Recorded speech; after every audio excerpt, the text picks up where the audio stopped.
While not inventing the concept for music videos like some people claim, the Beatles are some of the earliest innovators in creating music videos in the format that we're used to today. In the 60s, there was no internet, there was no YouTube, MTV was still over a decade away from being created, so why did the Beatles make music videos? By 1965, the Beatles' schedule was so hectic, they were growing really tired with traveling. So instead of going on TV shows like Top of the Pops, Thank Your Lucky Stars, Ready, Steady, Go, and The Ed Sullivan Show to perform live, they thought it'd be a better idea to record some promotional videos that would air in place of a performance.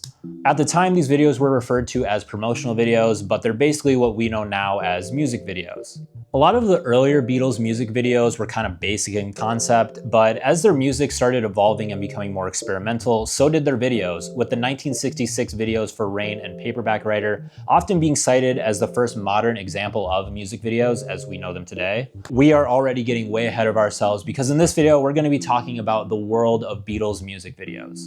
Some things I want to bring up before we dive into it. I'm not going to be talking about every single Beatles promotional video or music video ever made. I feel like I picked out a pretty solid list of music and promotional videos from throughout their history making them. For some songs, there are also multiple different videos that we're going to be taking a look at for that same song. The quality of some of these alternate versions that you can find online, we'll get there when we get there. So now let's take a look into the world of Beatles music videos.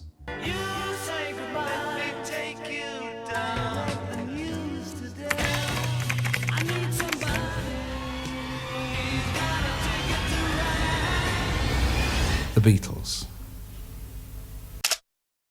The first 5 songs the Beatles intentionally made promotional videos for were all filmed on the same day, November 23rd, 1965 at Twickenham Studios in London. These were made to promote the upcoming single release of We Can Work It Out and Day Tripper. Along with both of those songs getting videos made, they also made videos for 3 previously released songs, I Feel Fine, Ticket to Ride, and Help. All of these videos were directed by Joe McGrath, and like I said, there are some alternate versions we're going to be taking a look at, so we'll get there when we get there. So now let's take a look at some of the earliest intentional Beatles promotional videos, aka music videos, that were filmed on November 23rd, 1965. There were 3 different versions of We Can Work It Out videos made. Let's take a look at the one that's on the Beatles YouTube channel. We'll call this one version 1. The video consists of a few different camera angles with the group playing on a pretty basic set. John is sitting at a harmonium while Paul and George are standing and Ringo is sitting playing the drums. Of course, Ringo would be sitting playing the drums. Why wouldn't he be sitting while playing the drums? It's meant to look like a live performance, and I think it was done pretty well for what it was. I really like the shot of John and Paul once John starts singing. Around the minute 20 mark, George sits down. I'm not sure if he got tired of standing or what. I was watching this video with my girlfriend, and around the 1 minute 50 mark, she kept commenting about how cute Paul McCartney looked, and you know what? I gotta agree with her, he looks adorable here. It's a pretty basic miming performance video, but like I said, it's decent for what it was supposed to be. The second video for We Can Work It Out is basically the same in concept as the one we just watched, except for instead of wearing the black turtlenecks and black jackets, they wear the jackets from their Shea Stadium show. I don't know if these were the exact ones or ones that just resemble them. And there's some other small changes to the set. Another small change is that this video opens up with a photo of John Lennon with a flower over his eye and then fades into the video. Remember how I said the quality for some of these alternate versions that you can find online can be a bit rough? Yeah, this one says that it's a remastered video, but it looks like it's remastered by AI. Apparently this video and a bunch of other ones were on the 1+ DVD released about 10 years ago. Unfortunately, I started making this video right when I moved out of the United States, so I don't even know how long it would take for me to get this DVD. I don't want to pay the duties on it. It's not available in the country I'm in now. So we're just gonna have to deal with the AI remastered. It's fine, we'll deal with it. I feel like this video had a much more lighthearted feel than the last one. It feels like they had a lot more fun recording this version. Around a minute 30, John and Paul start laughing and the video ends with Paul bursting into laughter. This version definitely just feels more fun, but like I said, it's basically the same exact concept. And it's basically executed the same way besides a more lighthearted feel. The third version of We Can Work It Out was the one that was reportedly broadcast the most at the time of its release. It is also the one that is the most boring to me. This one has pretty much the same live performance concept, except they're wearing suits, they're further apart from each other, and it just kind of lacks the charm that the last 2 videos had to me. Basically the exact same as the last 2 we just looked at. They're miming the song, so it's not like they're playing it live, it just is supposed to look live. And this one just kind of lacks the charm that I felt like the other 2 had, so this one's definitely my least favorite. The video of Help was made for inclusion in the 1965 year-end recap episode of Top of the Pops. It is also known as a video where Ringo's drum set gets replaced by an umbrella. The concept for this video is them sitting single file on a bench, miming the song behind a seemingly plain white background. It's kind of funny how they can never seem to line up straight. It's like they just said action and figured out yourselves. Because whenever Paul moves, then George moves, which then causes Ringo to move, and they're all just moving and they can't really line up where we can see them all at one time. And then John's just completely oblivious to what's going on behind him. And I do think that that does kind of add a charm to it. It doesn't seem like they took too many takes of this. And again, they're just miming the song. It isn't an actual live performance, obviously, with Ringo playing an umbrella. Towards the end of the video, fake snow starts to fall from the ceiling. I don't know if this was planned or not because they all looked really surprised, especially George. This might explain why Ringo has an umbrella, although as a native Minnesotan, I've never seen anybody use an umbrella for snow. Do people do that? I lived in Minnesota for 24 years and I never remember ever seeing anybody with an umbrella in the snow. As the video ends, we see Paul actually eating some of this fake snow. Eating fake snow that was made in 1965 was a pretty big risk. I'm surprised it wasn't full of asbestos or something like that. While the Help video is pretty basic and a little silly with Ringo using the umbrella, I still feel like it is very iconic within the Beatles fan base, and it's still not a bad music video, especially for the time it was made and the purpose for what it was made for. I am a fan of the Help music video. I really like it. The video for Ticket to Ride was again made for Top of the Pops, although from the information I could find, it was made for the Biggest Hits of 1965 episode. So I don't think it comes from the same episode that Help was aired on, because that one says it was the year-end recap. The video starts by showing us some enlarged tickets and then panning to Paul and John sitting down playing. We then cut to the whole band and what? Ringo, the drummer, is the only one standing? The drummer is the only one who is standing. I mean, at least they gave him his drum set back this time. This again is just a basic miming video with some close-ups and zoom-in shots of everyone. I really like this one of George. We also get a zoom-in on Ringo, who looks ecstatic to have ditched the umbrella. Again, another pretty basic miming performance. That's kind of been the theme of these original videos. It's not terribly good, but it's not awful. It's served its purpose for what it was made for. There were two videos made for I Feel Fine, and both of them are my favorite from this November 23rd recording session. The first one, which most of us have probably seen, is the exercise equipment themed video. This video opens to scenes of exercise equipment, and then Paul, John, and George walk in and start miming the song. It isn't until the first bridge hits that Ringo makes a beeline to the exercise bike. This is where he will remain for the rest of the video. You know, in the middle of watching this video, I did think I kind of applaud them for doing something different with each video, even though, you know, the umbrella, the exercise bike, they both are really silly and they don't make a lot of sense. It's kind of become a meme in the comment sections of these videos. It would have been really easier for them to just do 5 quick videos like that, wearing the same outfits, behind the same backdrops, just miming their performances for each of these songs. And then every video would have just looked like the same live performance. So although seeing Ringo replace his drum set for an umbrella and an exercise bike is very silly, I do applaud them for trying to do something different with each video for each song. I always loved John's cheeky smile when they sing the bridge for the second time too. You know, Ringo gets a workout and George sings Into a Punching Bag, and that's the I Feel Fine music video in a nutshell. While I do love this video and I love the charm that it has, I think the alternate version is way more interesting. This is the fish and chips version of I Feel Fine. Yes, the fish and chips version of I Feel Fine. The video opens up to John, George, and Ringo eating fish and chips off of the ground while Paul stands and eats. At first I thought maybe this was them just being filmed on their lunch break or something, and it was just hilariously unintentional. Why would they be eating fish and chips on the ground if this was their lunch break? I don't know. Once the lyrics start in the song, John starts miming to them, so this was an intentional concept for a video. I just want to know whose idea it was for them to be eating fish and chips off of the ground while surrounded by workout equipment. I also wonder what version they recorded first. Like, could you imagine if they made Ringo down a bunch of fish and chips and then he had to go jump on an exercise bike? At one point, George hops up on the exercise bike with his guitar while the rest of them continue to eat, and that's basically the fish and chips version of I Feel Fine. This is one of the least interesting concepts for a music video while still being one of the most fascinating concepts at the same time for me. Like, this makes no sense for a music video. Let's show them eating fish and chips, especially off of the ground. Like, why are they eating off of the ground? I have no words for this version. I'm skipping the last song that had a video in this November 23rd session, which was Day Tripper. The video for this one just wasn't that intriguing to me, and we have a lot of other really cool videos to cover. So I'm sorry, but Day Tripper, you're getting skipped. There were 4 different versions of Paperback Writer made, but we're only going to be taking a look at 2 of them. I think these are the 2 most popular ones. All of them were directed by Michael Lindsay Hogg, who directed the 1970 Let It Be film. He also captured the footage that would be repurposed for Get Back in 2021. So on May 19th, 1966, the Beatles recorded 3 videos at EMI Studios. 2 of them were in black and white for British shows Thank Your Lucky Stars and Ready Steady Go. And a color version was filmed that would air on The Ed Sullivan Show on June 5th. This is the first version that we're going to be taking a look at. The video starts with an introduction led by Ringo explaining why they couldn't be there to perform. Well, I'm sorry we can't be there in person, to do the show, but everybody's busy these days with the washing and the cooking. We get a shot of a darkly lit studio and then shots of George and Ringo wearing 6 sunglasses. And what the hell happened to Paul's tooth? As many of you know, on December 26, 1965, Paul McCartney would crash his moped. This would lead to a chipped front tooth and a huge gash on his upper lip. And almost 6 months later, when this video was filmed, he had yet to get that tooth fixed. That is why he has a chipped tooth in this video and a couple of the other videos we're going to be looking at. But back to the video. This video incorporates a lot of zooming in and zooming out. This is peak Ringo, by the way. Don't let anybody tell you otherwise.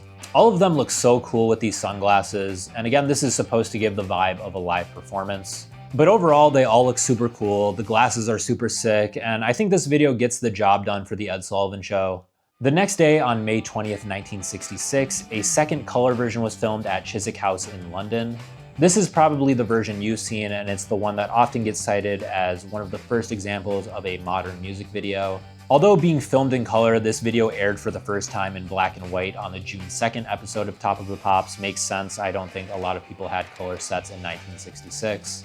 I love the opening shots of the Beatles' faces, and the subsequent shots of them playing surrounded by greenery look so cool as well. We get a shot of Ringo on the floor rocking back and forth.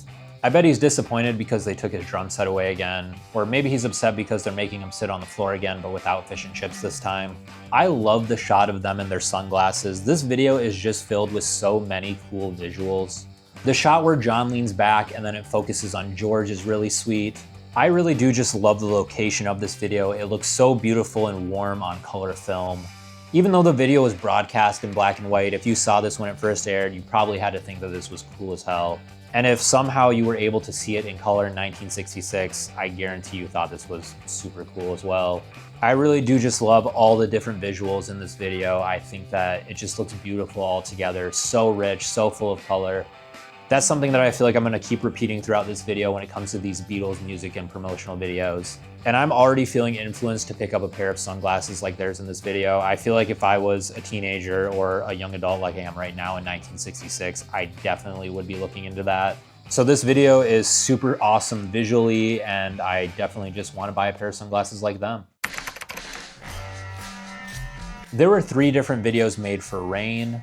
Just like with Paperback Writer, Michael Lindsay Hogg was the director of the Rain videos, with the first 2 videos being filmed at EMI Studios as well on May 19th, 1966. And again, just like Paperback Writer, a 3rd video was filmed at Chiswick House on May 20th. As for the EMI Studios videos, a color version was made for the Ed Sullivan Show, and a black and white version was made for broadcast in the UK.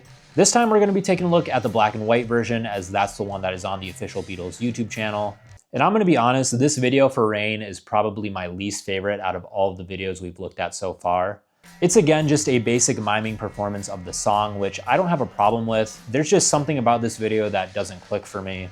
We get some pretty basic shots of the group performing, but I think there's something that just feels a bit dull compared to even the prior black and white miming performance videos they made.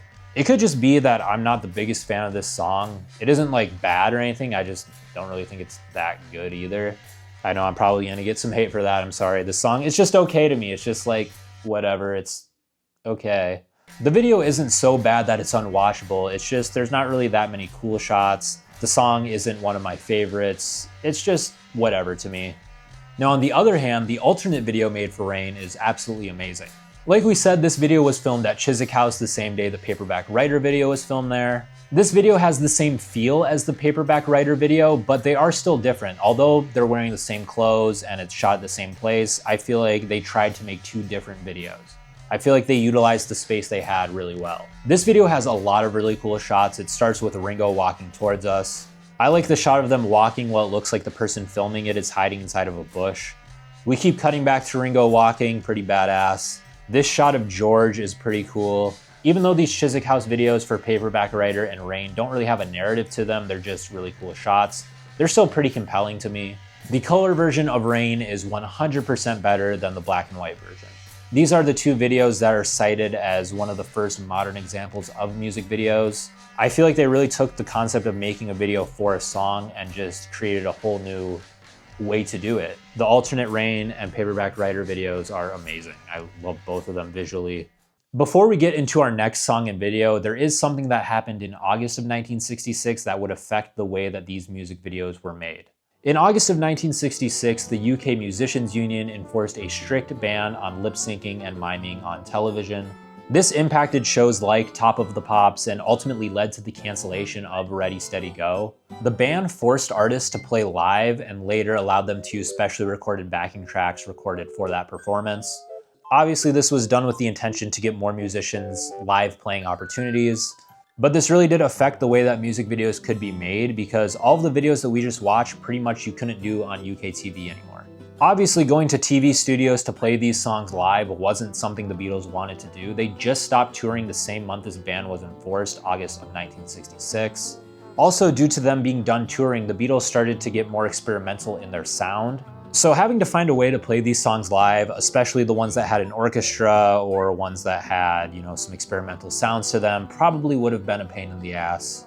So this miming ban is actually somewhat responsible for the creation of more modern experimental music videos like we know today. And we are definitely going to see an example of this in the next video we are going to be taking a look at.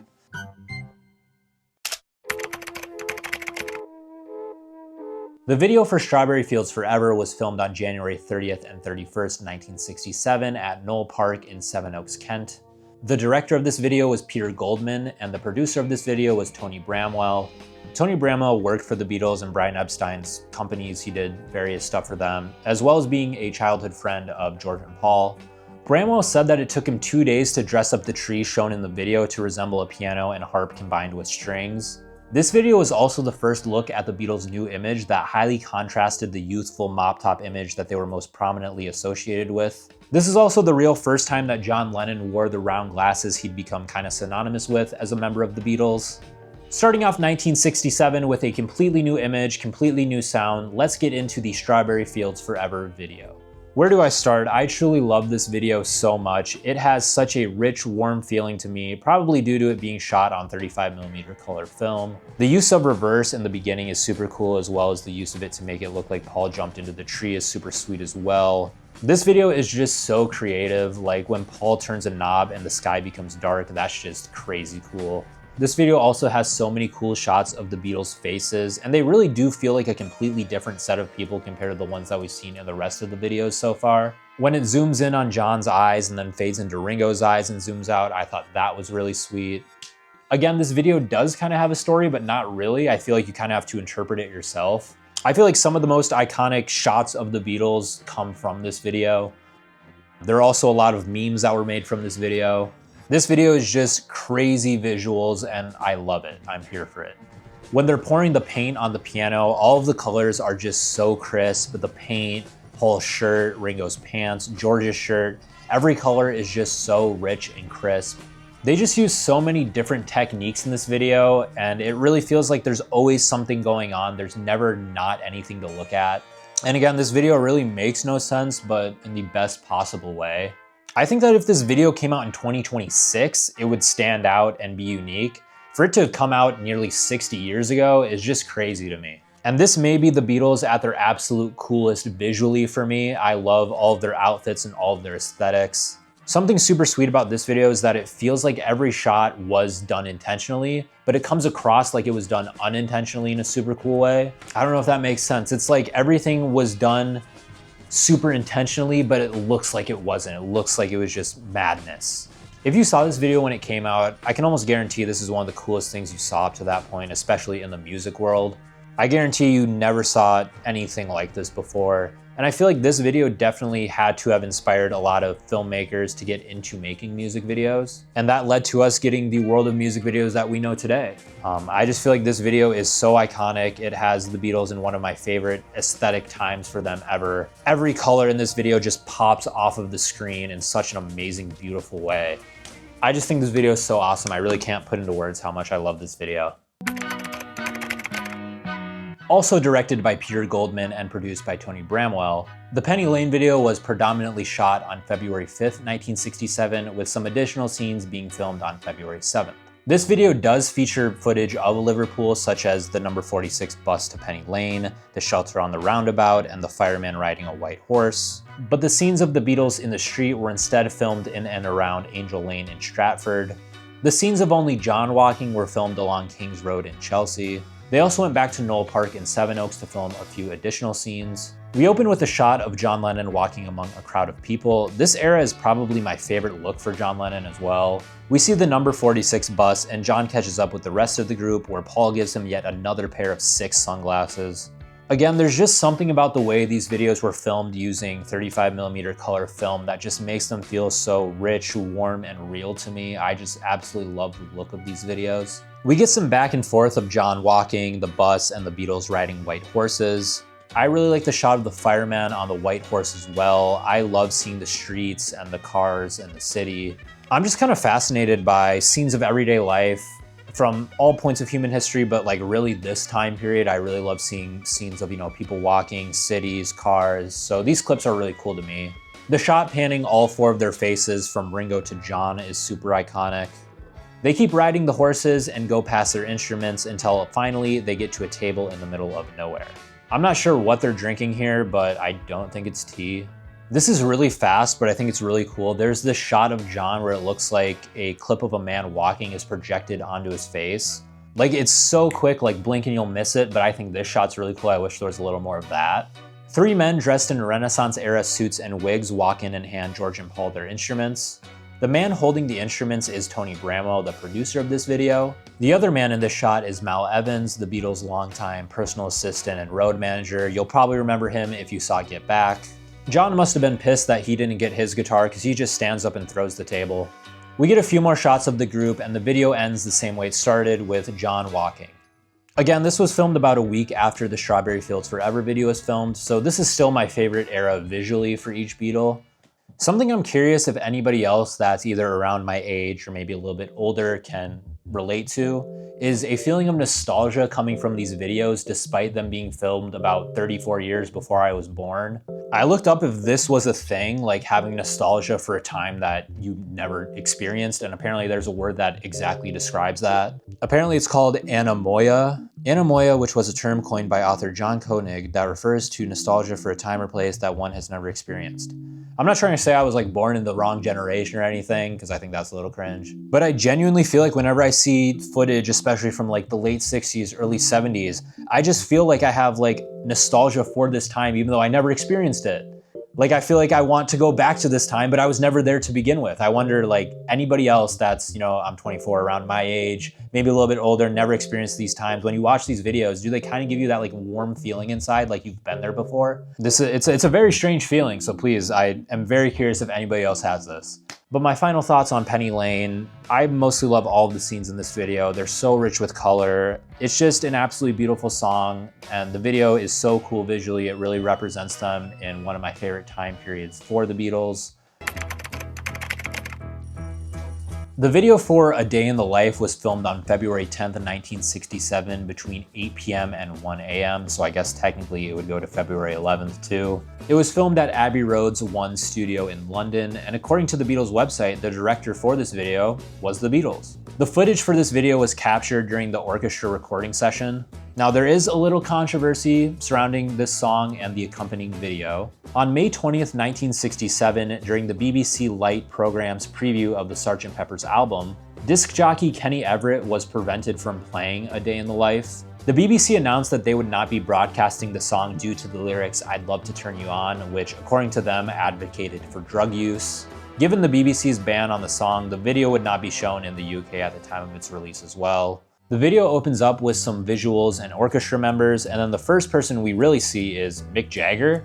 Yeah, this video has some cameos. Keith Richards is in this video.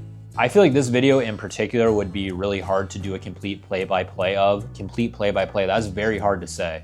It really does just feel like this video was a behind-the-scenes look at the orchestra recording session, while at the same time feeling like a fever dream. I do feel like this is the perfect encapsulation of the song though. I really love during the climax seeing the orchestra members wearing noses and glasses. It kind of adds to that fever dream feeling. Another cool shot is the back and forth between Paul and George Martin conducting the orchestra. It really does feel like you were invited to this recording session, and either, again, due to a fever dream scenario, or maybe you're under the influence of some sort of psychedelic, this is what you saw while you were there. Like, this shot really does feel like John is just catching us staring at him. There are a lot of chaotic visuals that really do just match the energy of this song. There's also a part where it looks like some fans got into the studio. Towards the end of the video, we see John wearing one of the masks, and then the most puzzling shot for me, it seemingly looks like Ringo is humping the camera. Well, maybe not as clean and polished as the last two videos from this time period felt. I think this video does still kind of feel super intimate to me for some reason, and it kind of matches the energy of the song perfectly to me. It really does feel like you're there and you're hallucinating. There were 3 videos made for Hello Goodbye, all filmed on November 10th, 1967 at the Seville Theatre in London. The director of these videos was Paul McCartney himself. The first, most well-known version shows the Beatles in their Sgt. Pepper's uniforms. The concept for this video goes back to the roots of making promotional videos because it's a miming video. The second version is basically the exact same as the first one, they just switch their outfits and the background is different. The video that I could find for the second version also has that AI remaster treatment, so we're just gonna have to deal with that. You know, there was a page on the Internet Archive that I found through a Reddit post that had thousands of Beatles videos. I think it was called like the Beatles Media File, I think that's what it was called. And it had all of these alternate music videos. It had thousands of videos, like every episode of Anthology, all of their movies. It had other documentaries. It had like news clips from Japan, Germany, all these different countries, like thousands of just Beatles videos. And of course, last week when I went to go and check out all these videos, the page is gone now. So that's why we're kind of relying on YouTube as a source for these videos. I actually got a lot of footage for my Lost Media video from that Beatles Media File. So I'm super disappointed that that's gone now. I don't know where all of those videos went. The third version consisted of takes from the first and second videos put together with additional outtakes. So let's take a look at what I liked from the first version. Like I said, this is more of a miming video. This does kind of go back to their original roots of making promotional music videos. I feel like this video, and especially the way the Beatles look in this video, is super iconic. As for cool shots, there's nothing too crazy. I really like this shot of George singing and then moving out of the way, and it focuses on Ringo. In another iconic scene, the Beatles switch into their matching collarless suits that they wore around 1963 and Wave. Another weird thing in this video is that Ringo has a mini drum kit. Towards the end, they take a bow, and then some girls dressed in hula skirts come in and dance around them while they play the outro. It does feel like they had a lot of fun making this video. Maybe Paul McCartney directing it played a part in that. This video would premiere in the US on The Ed Sullivan Show on November 26, 1967, and it was scheduled to air on November 23rd in the UK on Top of the Pops, but due to the UK miming ban, this video wouldn't air. They did try to get it to work. George Martin mixed a version of the songs without violas. The Beatles also let the BBC film them at work editing the Magical Mystery Tour film, in hopes that the footage from there they could take and put into the already existing video, and that would do enough to get around the miming ban. It wouldn't. Ultimately, this song would play on Top of the Pops, but the video they used was just clips from their 1964 film A Hard Day's Night. The second version of this video, like I said, is basically the same as the first one, except for they changed their outfits and the background is different, and the version I found isn't very good. So let's just take a look at the third version now. This video opens with an extended clip of the Beatles in their matching collarless suits, and I really liked that. Something different in this video is the sparkly background in some of the shots. I think it makes the video look even more colorful, so I'm a big fan of that. There's also a lot of dancing in this video. It's predominantly initiated by John, but everybody kind of joins in. A lot more tomfoolery going on in this video, and I really like it. It feels really fun. I think this is the best out of all 3 versions of Hello Goodbye. You know, it's a super lighthearted song, and I feel like the first version does do a good job at having that lighthearted feel. but I feel like the third version is just so silly that it works way better. This is also where we get a lot of the footage of John and George for the Now and Then video. We'll get into that later though, we're not quite there yet. There were two versions of Lady Madonna made. We're going to be taking a look at the one on the Beatles YouTube channel because they're not too different. The other version has a shot of George eating a plate of beans and it has a little bit more Ringo, but I don't think we really need to get into that version. This video was filmed on February 11th, 1968 at EMI Studios with the previously mentioned Tony Bramwell acting as the director. The funny thing about this song is they initially went to the studio with the idea of recording a miming video for Lady Madonna, but they ultimately thought that a better use of their time would be to record a new song. So the footage from Lady Madonna is actually them in the studio recording Hey Bulldog. So something you'll notice while watching this video is that none of the audio and the video matches up at all because they're not playing the same song. I love the way this video opens with this overhead shot of Ringo, and the next sideways shot of him is super cool as well. This video is literally just them in the studio recording a different song.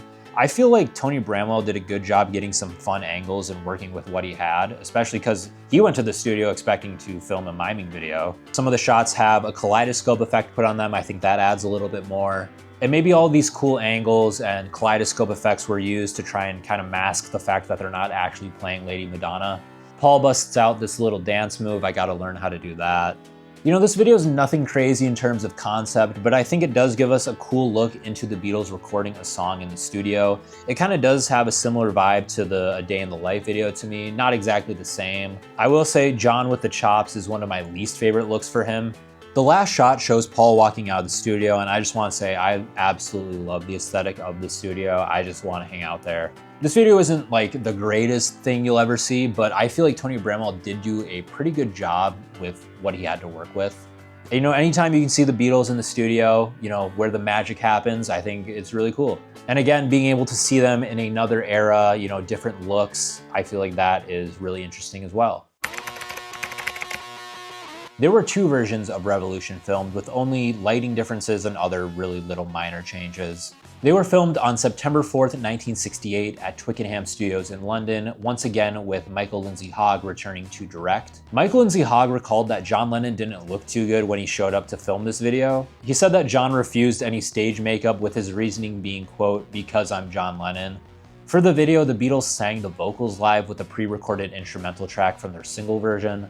The Revolution video aired for the first time on Top of the Pops in the UK on September 19th, 1968. While airing for the first time in the US on October 6th, 1968, not on the Ed Sullivan Show like they usually aired their videos for the first time in the US, but instead on the Smother Brothers Comedy Hour. This is because the Smother Brothers Comedy Hour was frequently subjected to censorship by its network CBS. The censorship was for their anti-establishment views and their commentary on the Vietnam War. Because of this, the Beatles thought that more of their target audience for a song like Revolution would be watching this show. This video just feels like a classic raw live performance. But the first thing that I noticed is that it feels like John's microphone could be angled down a little bit. It feels just like a tad bit high. I don't know, that's just a little weird thing I noticed. There are also a lot of close-ups of John, like really close up, maybe too close up. I really like the rapid changing of the faces from John, Paul, and Ringo while John seems to be moaning. I love the Paul and George doo-wops into the same microphone. Like I said, it really does feel like a super raw live performance. There are just so many close-ups of John's face that actually go way too close that I just couldn't help but laugh. And it feels like this video overall is just a lot of really close-up shots. I wish that we got some more shots like the opening and closing ones, where we can see the band kind of performing all together. I wish we got to see that a little bit more in this video. Hey Jude was filmed on the same day at the same location as Revolution, that being September 4th, 1968 at Twickenham Studios, with Michael Lindsay Hogg directing as well. The concept for Hey Jude was a live performance in front of a live controlled audience. An orchestra was hired to play in the video, and once again the Beatles sang the vocals live to get around the UK miming ban. The filming of this video also marked the return of Ringo Starr after he walked out on the group 2 weeks prior during a recording session for the White Album track back in the USSR. Most well known with this video is the introduction done by David Frost, but according to Wikipedia, another introduction was done by Cliff Richard.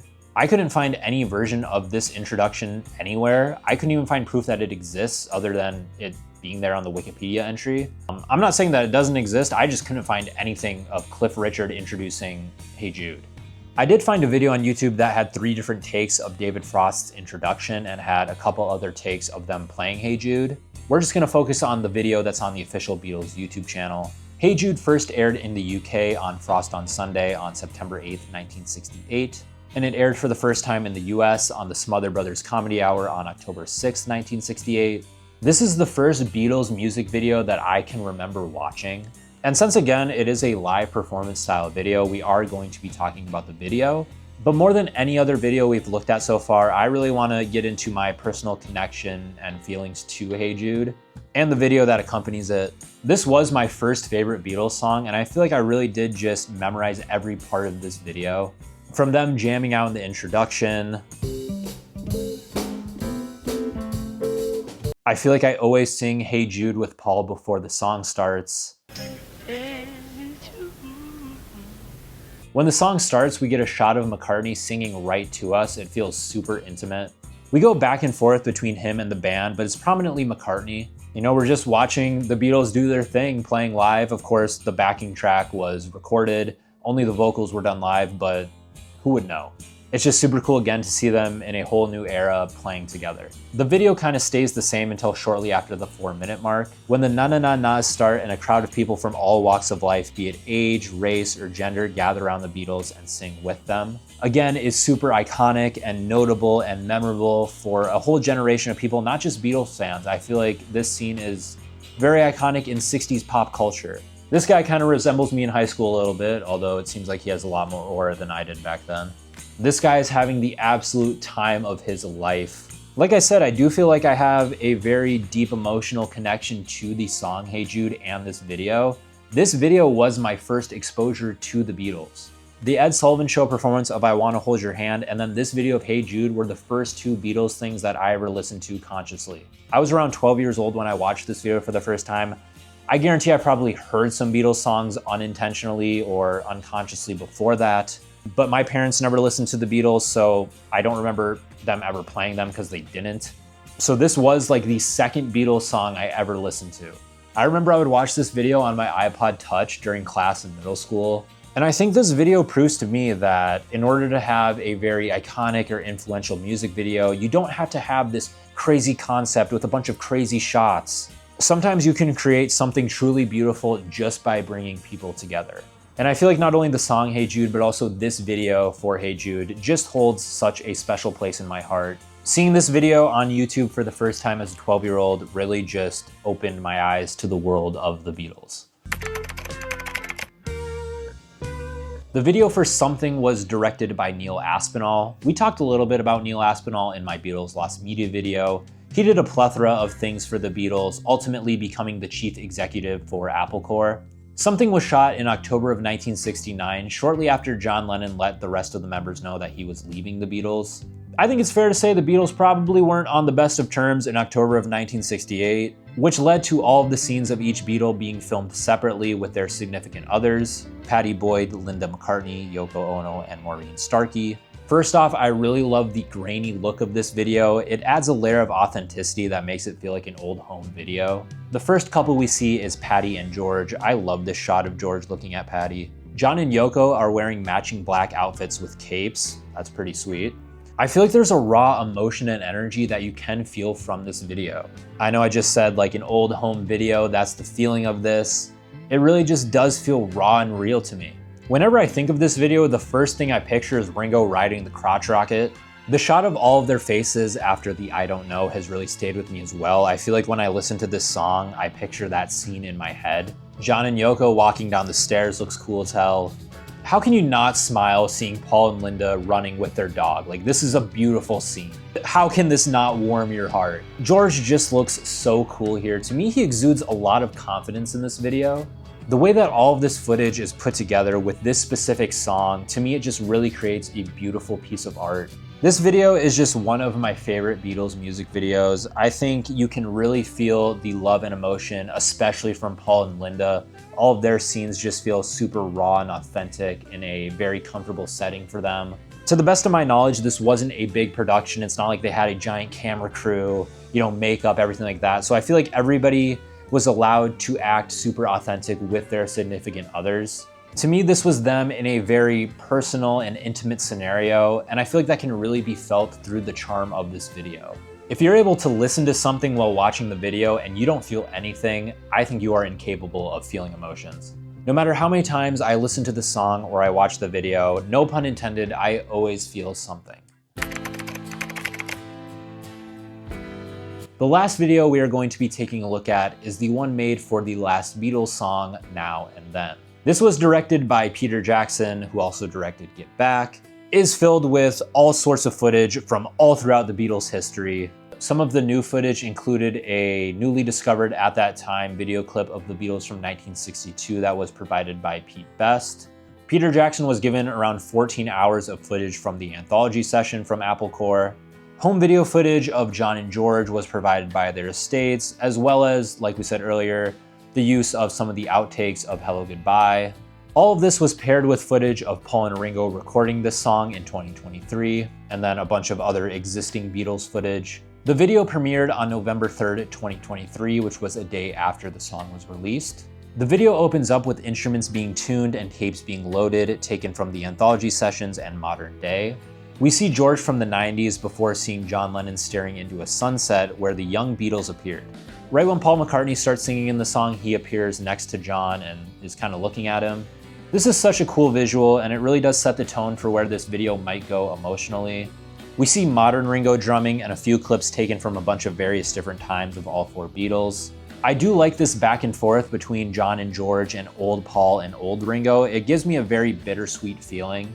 Then when the chorus hits, we get this rather silly looking shot of modern day Paul and Ringo singing, but they're so obviously green screened in together, like you can't help but realize how silly this looks. Two cool shots of young George and John appear before George and John appear with Paul and Ringo in the next scene.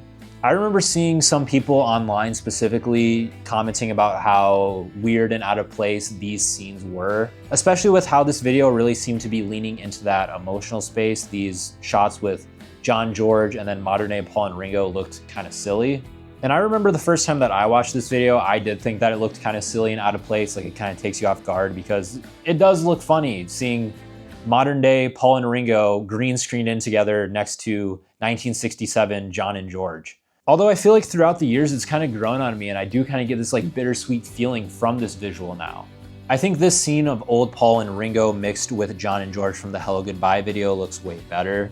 I especially love the scene where it looks like George is pointing to Ringo and John is looking at Ringo. That's probably my favorite use of the old footage and the new footage combined together. Modern Paul watches John conduct the orchestra and then he's surrounded by a younger version of himself and George. Young Ringo plays drums next to a modern Ringo. Throughout the rest of the video, we do get a bunch of other Beatles visuals and clips like the ones that we've seen already. My favorite part of this video has to be the end when we get all kinds of Beatles imagery going all the way back chronologically to photos of them as kids. And then the video ends with them bowing and fading away. I just thought it was such a beautiful way for this video to end. And I do feel like this video is, over time, it has definitely gained more emotional weight with me. Like I said, upon my first viewing, I thought it was a little silly, but I've loved this song ever since it was released. And I remember the first time I saw Paul McCartney live, he played this song and the video was playing behind him. So it was really like I was looking at Paul and then all surrounding me, like in my visuals, was the video. And it felt really emotional. It was a really emotional experience for me. You know, just seeing the visuals of all four Beatles all throughout their lives and their time as a band. Because I really do feel like my thoughts have changed on it between 2023 and now. I feel like it was just kind of, yeah, it's okay in 2023. But then now I feel like it is a really very good video. Is that proper English? I don't think so. It is a very good emotional video for me. I don't like cry or anything when I watch it, but it definitely tugs on the heartstrings a little bit.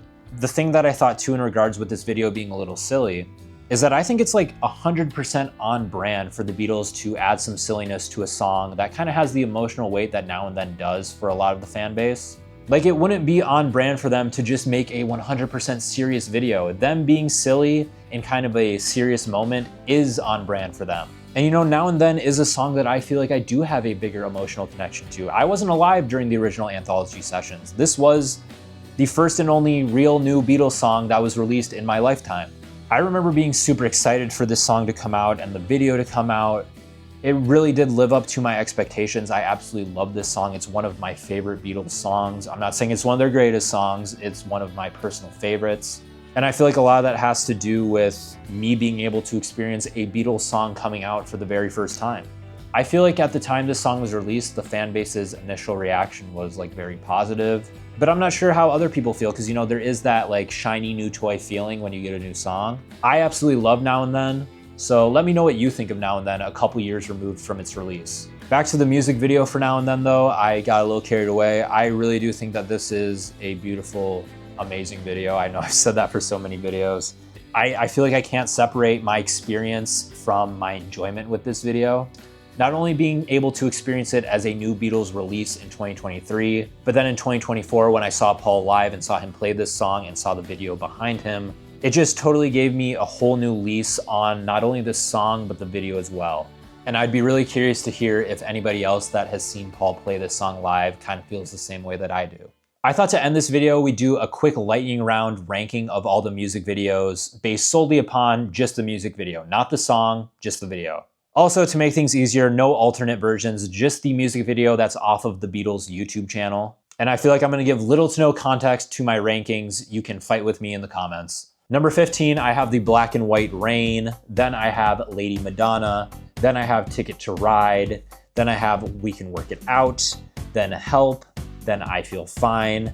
Revolution, A Day in the Life, Hello Goodbye, Paperback Writer, Penny Lane, Now and Then, Something, Hey Jude, and Strawberry Fields Forever. If you disagree, feel free to tell me which video we looked at is your favorite in the comments. This was my look into the world of Beatles music videos. I thank you all so much for watching. I hope you guys really enjoyed this video. It was a little bit more time consuming than I initially thought it would be, especially with me moving to a new continent. I had some things I had to sort out while also trying to write and film this video. So if you enjoyed, liking the video and considering subscribing would really mean a lot to me. I've been getting a lot of love on all of my videos, super sweet, awesome comments. And again, the best thing about making these videos is hearing your personal experiences. So if you have any personal experiences with watching any of these music videos, please let me know in the comments. We definitely have more Beatles videos coming out, but I also do kind of want to branch out into some other film and TV and other music topics. So the Beatles videos are here to stay, but I do want to branch out a little bit too. A video idea that I have is a giant retrospective on the Twilight Zone. So if that's something you'd be interested in, let me know in the comments as well. Again, there are just big changes going on in my life right now, so I really appreciate all the love and support that I've been getting on these videos. I really do try to put a lot of thought and effort into all the aspects of them. The last thing I want to do is really just like rush out a bad video just to get a video up. So again, if a bunch of other Beatles videos and film and music videos seem interesting to you, please consider sticking around, subscribing. We'd love to have you here. All right, I think I have to go find a pair of sunglasses like in the Paperback Writer video, so I'll see all you guys later.